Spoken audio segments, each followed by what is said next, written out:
Hello, my name is Nichelle Nelson. I am a veteran homeschool mom. I started homeschooling in 1993 and homeschooled our children for 25 years from birth to Baylor University, where they all graduated with honors and advanced degrees. So I'm looking at homeschooling from this end of the journey. And so I want to talk to you today about being our best self when homeschooling. And as a subtopic, faith over fear. We often talk about homeschooling as being in a journey. And so if you've ever been on a road trip in our family where we were roadsters. We probably put over 7,500 miles in on the car, doing road trips, traveling from here and there. But sometimes you have to be careful of what you allow in the car with you, because what you allow in that space with you can affect the outcome. It can affect your journey, and it can affect the destination. I was having a conversation not too long ago with another veteran homeschool mom, and we talked about um, what we brought to the table as homeschool moms, particularly uh, back when we didn't have uh, a lot of role models or mentors. And so let's use the journey and the road trip as an allegory. What are you putting in the car with you? What are you taking in the car with you? Fear is the biggest passenger in the car. When fear gets in the car, it puts its luggage in the trunk, and it might even throw out some of yours. And there's a lot of inherent fear in homeschooling because it's countercultural, because it's not what everyone else says that you should do with your children's education. And there's really it's kind of like a triplets. It's not just one.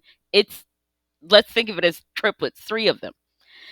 They get in the back seat of the car. Some of them get in the front seat, and one of them is that fear of inadequacy. Can I do this? Am I able to homeschool my children? Do I have what it takes to homeschool my children? The second fear is the fear of failure. And I feel that as Black families, we that one might be the fear that is pressing on the accelerator, because we have so many people looking at us wondering, what in the world are you doing? And sometimes we allow that fear to drive the car. And that fear has a twin named judgment. And we are afraid of what others will think of us.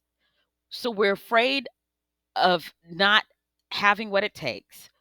We are afraid to fail, and we are afraid of what others might think. And that sometimes is what is driving the car.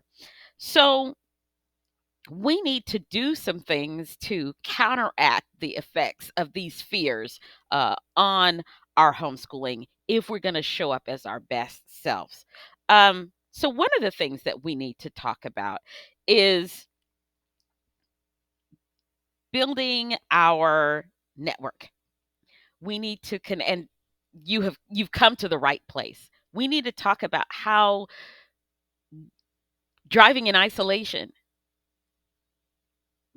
trying to get this done without the benefit of I like to think of it in three levels of having mentorship, somebody who's been there, done that, having companions who are on the same level, who are in the trenches with us, and then also reaching back to someone who's new, because if you've done this for a year, you've already had some experience that you could share with someone else. And so showing up with uh into our homeschool with the knowledge that we're not doing this alone, that there are others out there that we can reach out to, that can change the trajectory of our journey. Another thing that we need to consider is to examine our core beliefs. Why are you doing this? Why are you homeschooling? And how are you able to take your spiritual core beliefs and apply them to your journey? When uh, we started our homeschool every morning, first of all, while my children were eating their breakfast, I was behind a closed door. I was praying, I was reading the scripture, whatever your faith tradition is, this was mine. I was equipping myself to leave that room and to go out and be my best self with my children that day. My children knew they better not knock on that door unless the house is on fire. Like they knew mom is praying. Let your children know that you need that time to yourself. Sometimes you can't.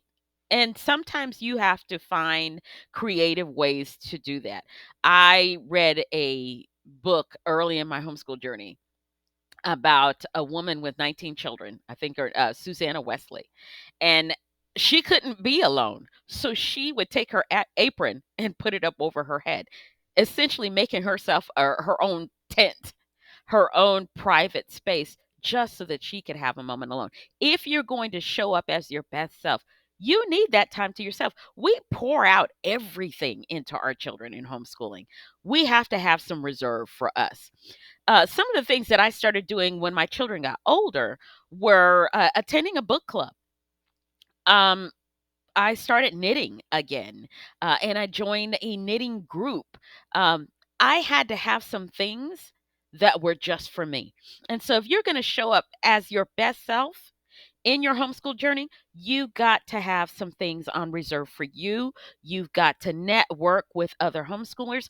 And then also, you need to recognize what you bring to the table. Every homeschool doesn't look the same, every homeschool is not identical. And your strengths are not someone else's strengths. I am not the math and science mom. That's not me. That is not me.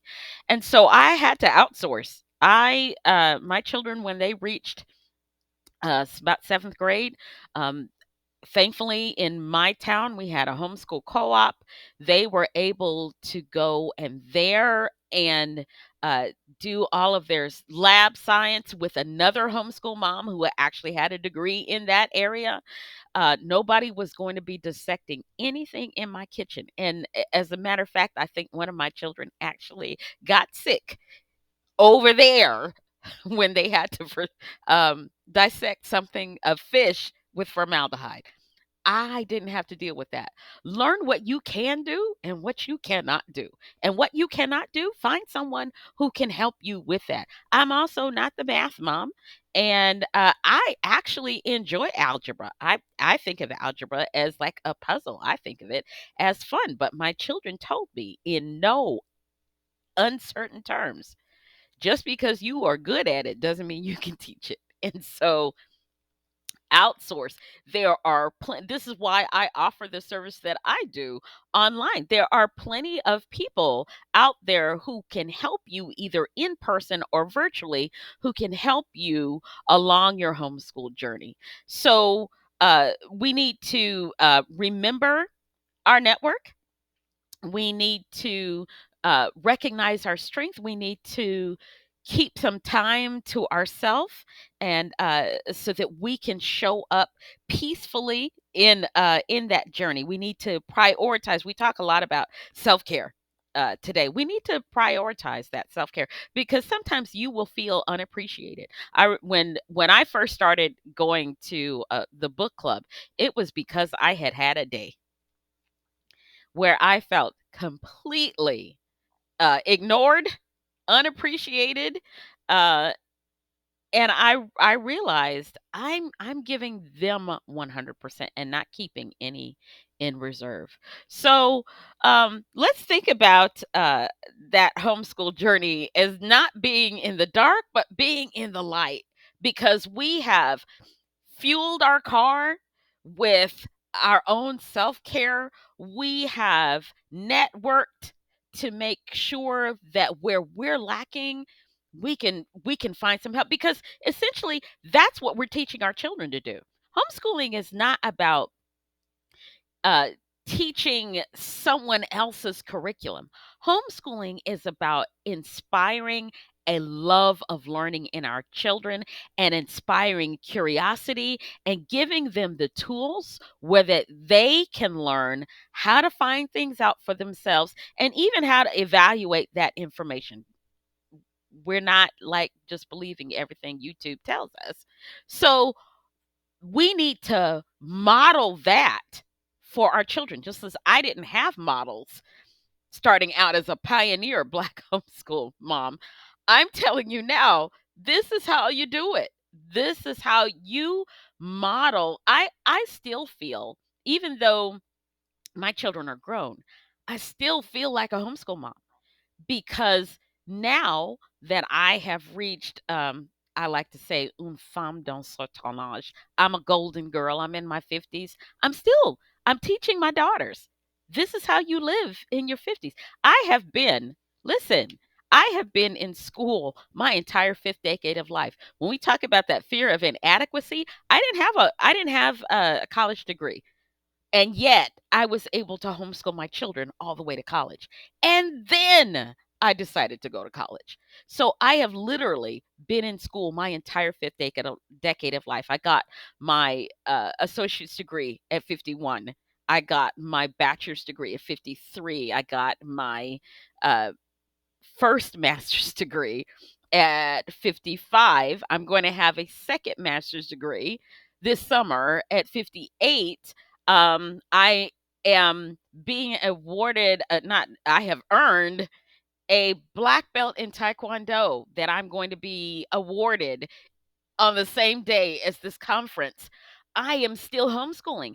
I'm homeschooling by teaching my daughters, this is how you continue to be a lifelong learner.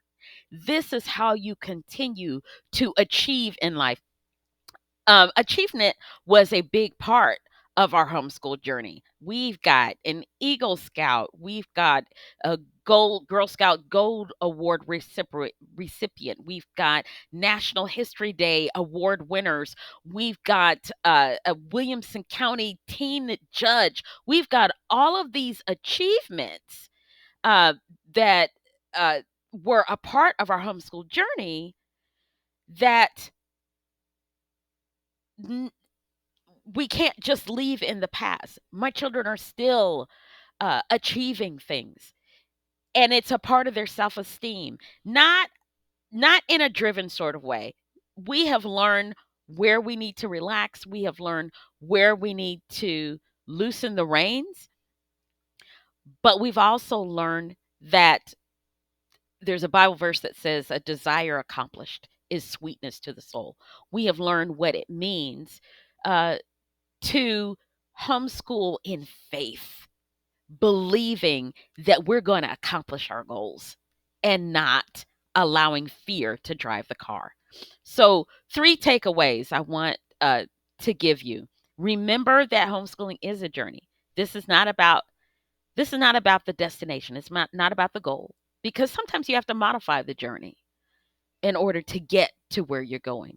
This is about enjoying the ride, enjoying the trip, looking at the scenery, enjoying your children while you have them close, because one day you're only going to see them on holidays. So, I mean, maybe, unless they live close to you, but mine do not. Mine are literally out in the world. Also, loosen your grip. Let the journey take you. Let the journey guide you. I had so much anxiety that now I realize I needed to relax. And then also build that network. You don't have to do it alone. You don't have to drive these back country roads isolated by yourself. You have a network that you can, if you got a question, you have somebody that you can ask. And you have the benefit of hearing the testimonies of those who have been before you. So I wish you a happy and joyous journey on your homeschool trip.